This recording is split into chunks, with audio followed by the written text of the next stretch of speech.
Assalamualaikum warahmatullahi wabarakatuh.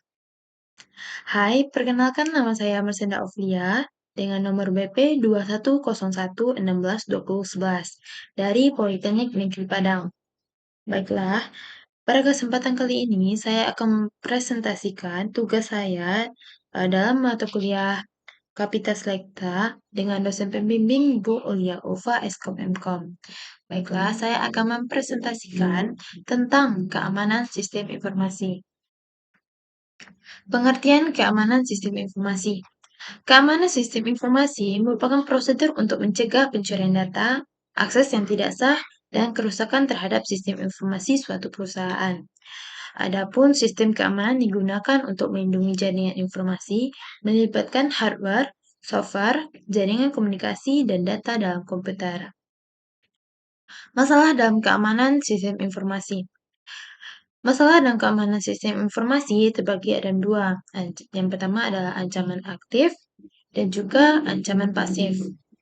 Baiklah, kita akan bahas ancaman aktif terlebih dahulu.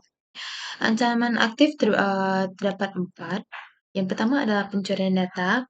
Jika informasi penting yang terdapat dalam database dapat diakses oleh orang yang tidak berwenang, maka hasilnya dapat kehilangan informasi atau uang.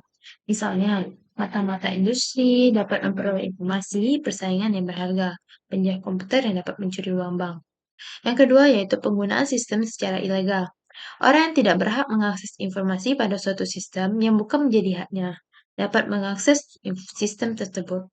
Yang ketiga adalah penghancuran data secara ilegal. Orang yang dapat merusak atau menghancurkan data atau informasi dan membuat berhentinya suatu sistem operasi komputer. Penjahat komputer ini tidak perlu berada di tempat kejadian.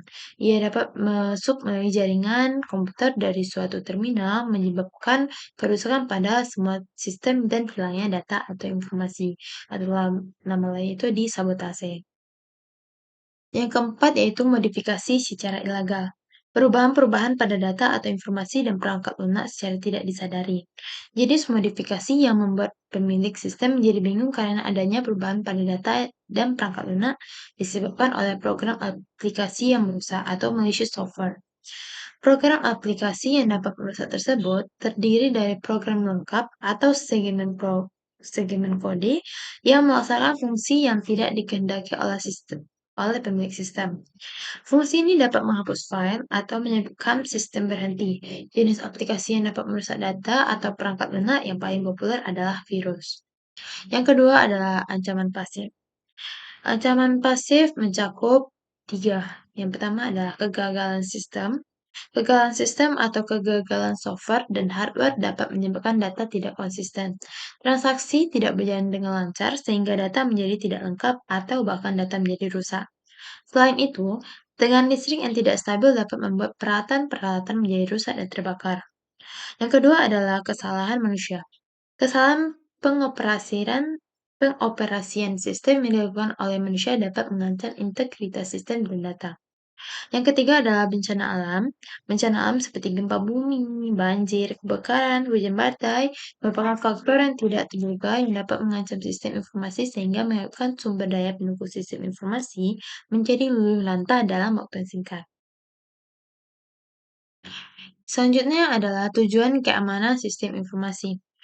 Ya, tujuan keamanan sistem informasi terbagi ada 4. Yang pertama, kerahasiaan atau confidentiality. Informasi pada sistem komputer terjamin kerahasiaannya. Hanya dapat diakses oleh pihak-pihak yang diotorisasi. Keutuhan serta konsistensi data pada sistem tersebut tetap terjaga, sehingga upaya orang-orang yang ingin mencuri informasi tersebut akan sia-sia. Yang kedua adalah ketersediaan atau availability. Menjamin pengguna yang sah untuk selalu dapat mengakses informasi dan sumber daya yang otorisasi. Untuk memastikan bahwa orang-orang yang memang berhak untuk mengakses informasi yang memang menjadi haknya. Yang ketiga adalah integritas atau integrity, yang itu adalah menjamin konsistensi dan menjamin data tersebut sesuai dengan aslinya. Sehingga upaya orang lain yang berusaha merubah data akan segera dapat diketahui. Yang keempat adalah penggunaan yang sah atau legitimate use adalah menjamin kepastian bahwa sumber daya tidak dapat digunakan oleh orang yang tidak berhak. Selanjutnya adalah manajemen risiko. Manajemen risiko adalah usaha dalam mengetahui, menganalisis, hingga mengendalikan risiko dalam setiap kegiatan perusahaan. Tujuannya memperoleh efektivitas dan efisiensi yang lebih tinggi. Sementara itu, pengantar yang lain menyebutkan bahwa manajemen risiko merupakan suatu bidang ilmu yang merekam ukuran dalam memetakan berbagai permasalahan yang ada. Baiklah, hanya itu yang dapat saya sampaikan dalam presentasi ini. Terlebih terkurang mohon maaf. Wabillahi taufiq wal hidayah. Wassalamualaikum warahmatullahi wabarakatuh.